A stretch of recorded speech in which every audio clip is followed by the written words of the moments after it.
a couple of days, so this is your last chance to sign up. Go over to mhchallenge.com to sign up for free. Literally, put it in your browser right now while I'm talking. Type in mhchallenge.com and sign up for free now, and I will see you this coming Thursday on the 13th for our live coaching kickoff call. Now, on to the video. Matt, the person I've fallen for, says they're not ready, but they keep wanting to stay in touch and won't let me go. I'm naturally anxiously attached, and I'm suffering every day having him in my life, but knowing he doesn't want a relationship with me. I've tried doing no contact and staying away, but it never lasts. I end up reaching out to him or replying to his messages to me, and everything gets rekindled. Help. So, let's start with some important fundamentals about this. You're in a situation where the other person's vision is different from yours. In this case, his vision is, I don't want a relationship right now.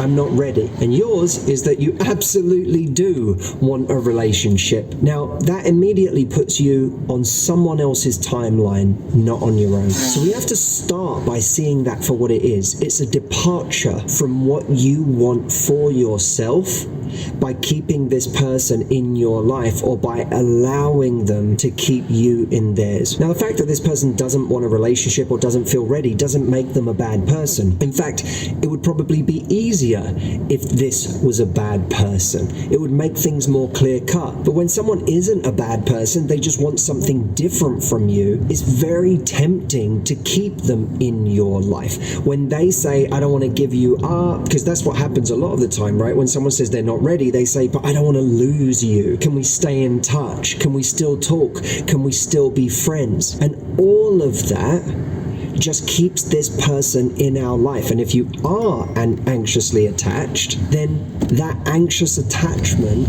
is going to be on fire during that time, because you're close to someone who you're just suffering all the time because they're there, but you don't quite have them. And that part of you that wants to feel secure cannot feel secure in that environment. See, I believe that whether you're avoidant attachment style or whether you're anxious, you can actually come more to the middle. You may never be the other side of the pendulum, but you can actually come more to the center, to that secure attachment style with the right person. If you're in a safe environment, psychologically, emotionally, if you feel like you're in an environment where you can heal, then you can be anxiously attached and start to actually feel more secure.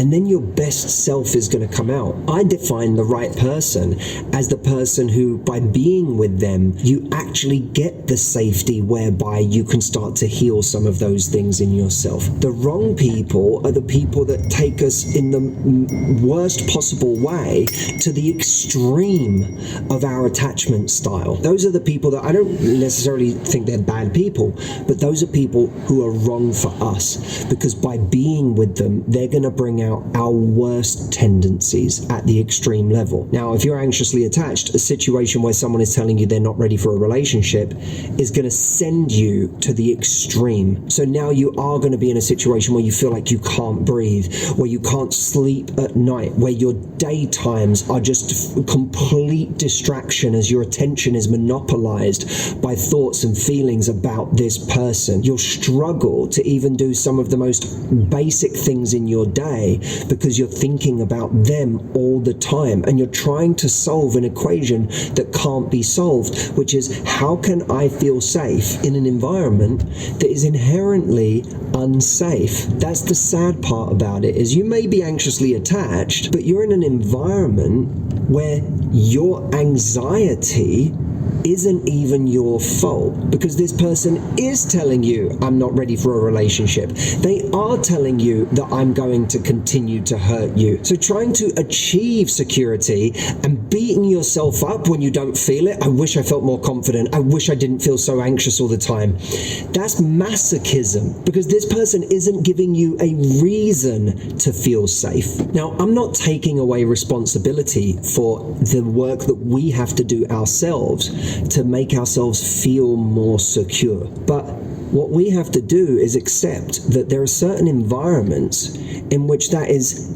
an extraordinarily difficult mission to put ourselves through, unnecessarily difficult. So your number one priority right now should be, I need to create an environment of safety for myself where I can learn to heal, to feel more secure, to breathe again. Now you can achieve that safety with someone or without someone. But if it's going to be with someone, they have to meet your basic needs for safety. In this example of the woman who asked this question, this man is not meeting her basic needs for safety. So the conversation has to be, the next time this person reaches out, hey, I can't be in contact with you for as long as you're confused. If one day you're not confused and I'm still around, let's talk. But as long as you're confused about what you want with me, because I know what I want, but as long as you're confused about what you want, we can't be in touch. I can't have you in my life. When you say that, it's the beginning of giving yourself that safety. Now,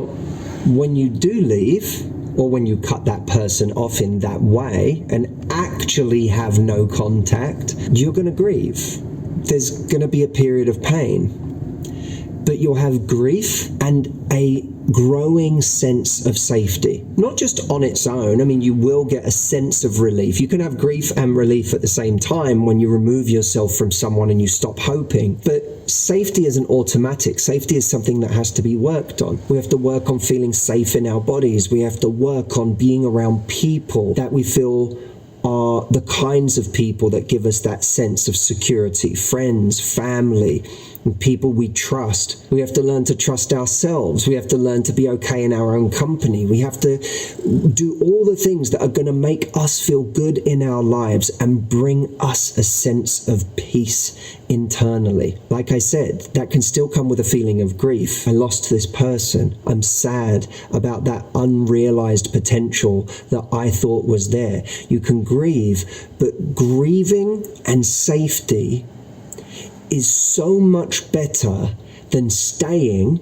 with a person who doesn't really want what you want and having hope and anxiety. The hope is false.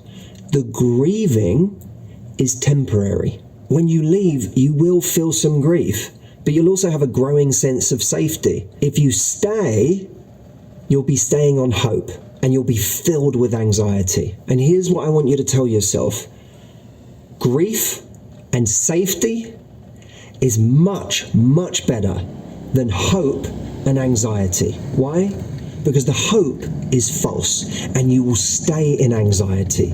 But the grief is temporary and you will achieve safety if you do the right things. And not only that, you'll open up the door to the person that you can experience that safety with in the context of a relationship. It will never happen with someone who tells you they're not ready, they don't want a relationship, they're not sure about you. Now, the moments where we usually decide enough is enough is when someone has hurt us today, when we've realized based on some conversation we've had today that they are not changing. We've had it for the 100th time, we're stood in front of them, we've just maybe had an amazing 3 months with them, we thought everything was changing, and then they turned around and once again told us they're not ready for something more. And when we experience that, it's almost like this little thing goes off in our mind that says, oh my God, nothing has shifted. And we access a bit of truth in that moment, because despite the beautiful times we've just had with them and the fact that we thought we were getting closer and we thought we were making progress and we thought it was finally heading in the direction we want, we suddenly realize that progress hasn't been made, that fundamentally this person is still where they were the last time they hurt us. And so when we feel that, the pain of staying there suddenly gets greater than the fear of leaving. And when the scales tip in that direction, we leave. There's a resoluteness to that. No more. I cannot do this. I have hit this brick wall for the last time. Now here's what happens. And this is why this particular woman is struggling so much with breaking off from this person. Why? She keeps going back to him, rekindling things, any opportunity she gets after a couple of weeks or a month. It's because with distance from the person, from the situation, the scales start to tip in the other direction. Gradually, missing this person, their love, their companionship, their personality, the connection and chemistry we feel with them, that starts to increase. And what decreases is our connection to that truth, the truth of the brick wall, that nothing has actually changed. With distance from the wall, we start to get hope again. We no longer see it as a brick wall.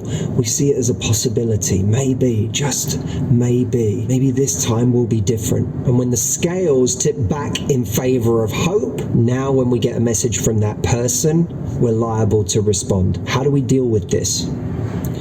Here's a key strategy you can take away with you today. In life, sometimes we connect to truth, a moment where we connect to what's real, not hope, not just emotion.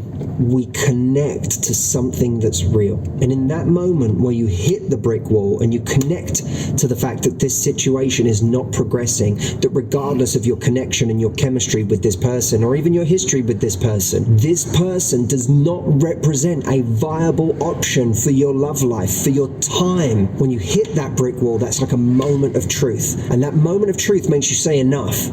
What we need to do is capture that moment. In that moment where you feel that visceral truth, write it down. Write down what you feel in that moment. Write down your reasons for leaving. Write down what you know to be true. This person has done this yet again. This is where they are in life. This is who they are. This is their level of development, and nothing has changed, and nothing is about to change. This is why I'm leaving. Now, when you connect to that and you write it down, it's like you're giving yourself the ability to go back to that emotion when you need it, so that when you feel disconnected from that and when you get some distance, you have a way of going back there. And that's what's necessary, because just because time has elapsed and just because the emotion of missing someone is heightened, it doesn't mean that brick wall has changed at all. And that's the distinction we have to start making. Losing the amnesia of the pain, of the suffering,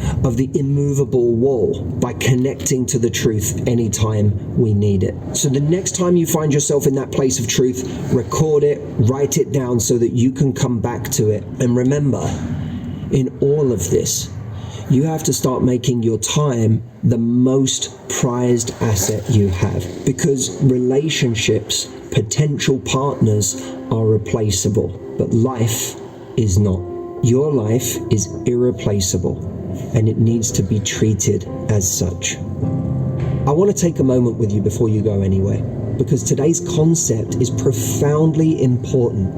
And you may have had an epiphany right now, a realization about what you need to do, but that doesn't mean you won't have weak moments. It doesn't mean you won't be tempted to go back in certain moments, to betray yourself because you feel drawn to someone again, even if they're the wrong person or it's the wrong behavior. I want to make you strong enough that no matter what, you can stay true to what's important to you, to your actual vision for your life. Time is your most precious asset, and if in a moment of weakness you go back, you can lose months or years of your life, and that can deprive you from meeting the right person. Confidence is a muscle we have to strengthen. My goal with you is to get you to a point where you're so certain of what you deserve, so certain of what your needs are, so certain of what you want, that compass is always taking you in the right direction, regardless of the temptation. One of the ways I can do that with you is something that I am putting on right now in the next few days, which is the 30-day confidence challenge. My aim is to get you to a place in those 30 days where you are strong enough to make or stick to a decision like this, or whatever it is you want to achieve in your life right now. You have that certainty that makes you drive after what you want, want, or finally say no to what you don't want. On April the 13th, this Thursday, we're going to have a live kickoff call. I'm going to give you 5 missions to do over 30 days, and then we're all going to do them together as part of a live community. It's going to be an incredible experience. Anyone can take part in this. This is completely free. So if you've ever wondered, Matt, is there something I can take part in that won't cost me anything, or is just easy for me to try out as an actual coaching experience outside of YouTube? This is your moment. Come over to mhchallenge.com, sign up for free, and I will see you on the 13th of April. When you do sign up, I'll send you all of the information for how to access both the live session and the community that we have for this, which is a private community, and we'll get going together in just a few days. I can't wait to see you there. mhchallenge.com is the link. Thank you, and I'll see you soon.